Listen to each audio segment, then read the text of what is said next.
এতিয়া গৈ আছোঁ ওচৰৰ মন্দিৰ এটাত, বিষ্ণু মন্দিৰ। তাতে 3 দিনীয়া কাৰ্যসূচী হৈছে, যজ্ঞ হ'ব। তো কালি মহাযজ্ঞ তাতে হোম পুৰা যাব। তো তাৰ কাৰণে গৈ আছোঁ মই। অকণমান তাতে যদি দান বৰঙণি কিবা দিব পাৰোঁ মনটো ভাল লাগিব ন। তো এতিয়া গৈ আছোঁ মন্দিৰলৈ। আমাৰ ইয়াৰে বিষ্ণু মন্দিৰটো অকণমান পাহাৰৰ ওপৰত। তো সেয়া গৈ আছোঁ এইদৰে, অকণমান উঠি যাব লাগে, ওপৰত হয়। যোৱা বছৰো আহিছিলোঁ আৰু এইবাৰো এনেদৰে আহিছোঁ। খুব ভাল লাগিছে, পৰিৱেশটো শ্বেয়াৰ কৰিছোঁ। 3 দিন যিহেতু কাৰ্যসূচী হৈ আছে ইয়াতে একেলগে, তো মানুহবিলাকে দান বৰঙণি এনেদৰে দিছে। ময়ো আহিলোঁ ইয়াতে অকণমান দিম বুলি, কাৰণ যিহেতু ইয়াতে পিছদিনাখনে আহা যাব, খিচাৰি ইয়াতে খোৱা হয় ল'ৰাটোৰ নামত, কিবা দান বৰঙণি এনেদৰে দিছোঁ। আৰু সেয়া মনটো খুব ভালো লাগে বাৰু। এনেকৈ প্ৰত্যেক বছৰেই যিহেতু খুব ডাঙৰকৈ যজ্ঞখন পালন কৰা হয়। যোৱা বছৰো আহিছিলোঁ, এইবাৰো আহিছোঁ। আৰু ইয়াতে খুব সুন্দৰকৈ ভাষণ দি আছে।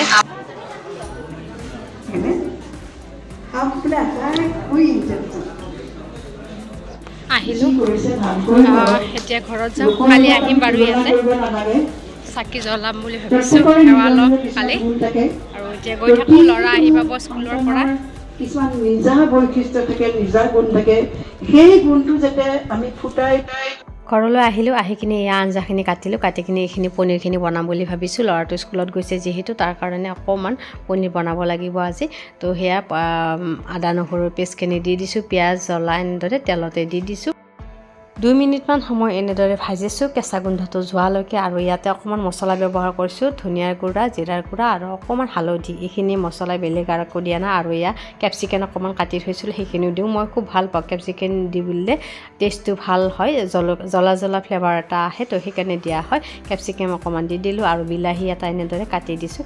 এইখিনি খুব সুন্দৰকৈ ভাজিম, একেবাৰে সিজি যোৱালৈকে ভাজিব লাগিব। তাৰপিছতহে বাকীখিনি সামগ্ৰী মই দিব লাগিব।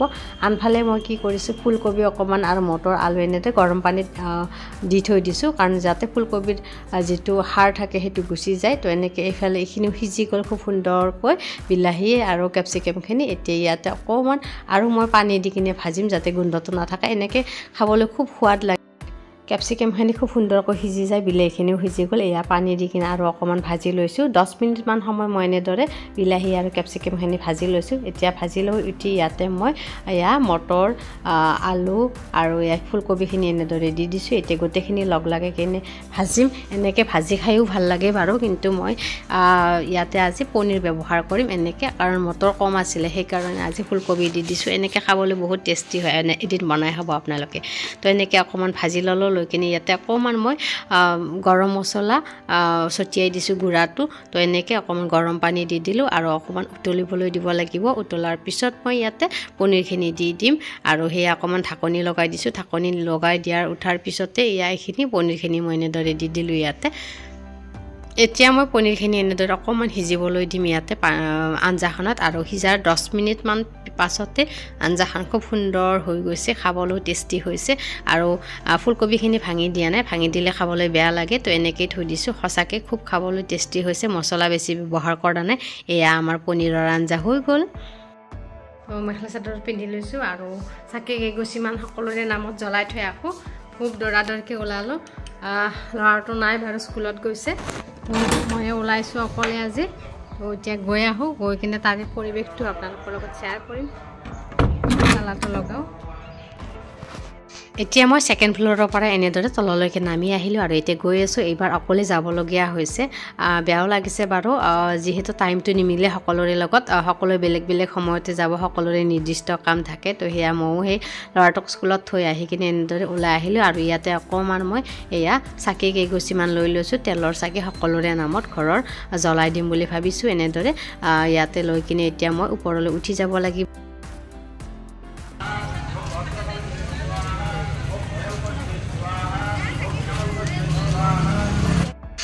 মন্দিৰটো আহি পালোঁ আৰু ইয়াতে এয়া যজ্ঞথলীত অকণমান মন্দিৰটোৰ চাৰিওকাষে 3বাৰমান ঘূৰিব লাগে। আচলতে এনেকৈ মই চাকি গছি লগাই উঠি এনেদৰে ঘূৰি আছোঁ। এতিয়া পৰিৱেশটো চাবলৈ খুব ভাল লাগিছে। কিমান বস্তু আছে মন্দিৰৰ ভিতৰতে। ইয়াতে যজ্ঞ বছৰে হয়, খুব ডাঙৰকৈ হয়, বহুতো মানুহ হয়, ঠেলা হেঁচা বহুত মানুহ হৈ যায়। সেইকাৰণে এইবাৰ ল'ৰাটোক এতিয়াতে অনা নাই, মই আগতে আহি চাকি বন্তিখিনি জ্বলাই লৈছোঁ, দিগদাৰ হৈ যায়।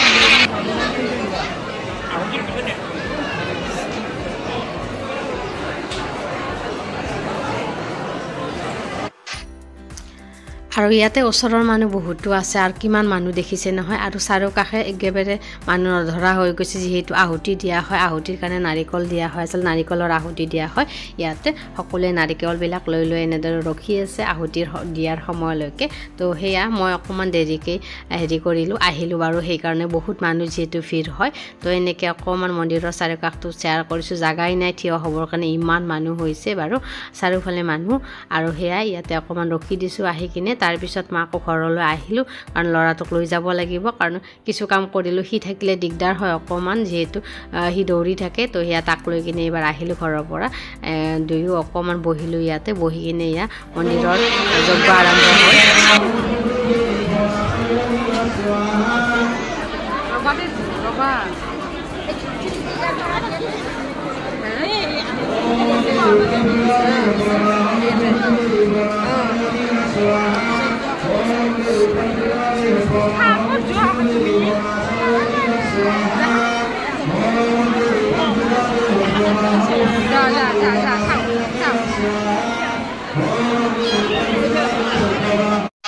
ইয়াতে এনেকৈ নাৰিকলৰ আহুতি দিয়া হৈছে এনেকৈ যজ্ঞখন কৰা যায় বছৰে খুব ভাল লাগে খুব সুন্দৰ সকলোৰে মনৰ কামনাবিলাক পূৰ্ণ হয় ইয়াতে যজ্ঞখন কৰাৰ পিছত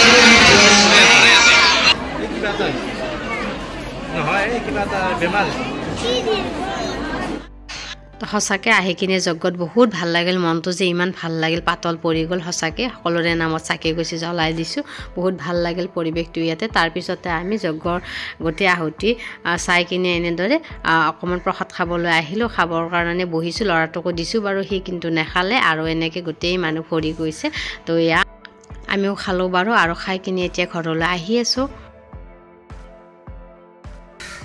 ঘৰ আহি পালোঁ ভাগৰ লাগি গ'ল ইমান মানুহ ঠেলা হেঁচা এইবাৰ গোটেই শেষ নকৰাকৈ আহিলোঁ পূৰ্ণ আহুতি চলি থাকোঁতে আহিলোঁ গুচি কাৰণ বহুত দেৰি হ'ল ল'ৰাটোক অকণমান খোৱালোঁ সি নাখালে আকৌ এতিয়া আকৌ ঘৰত খুৱাব লাগিব সেয়া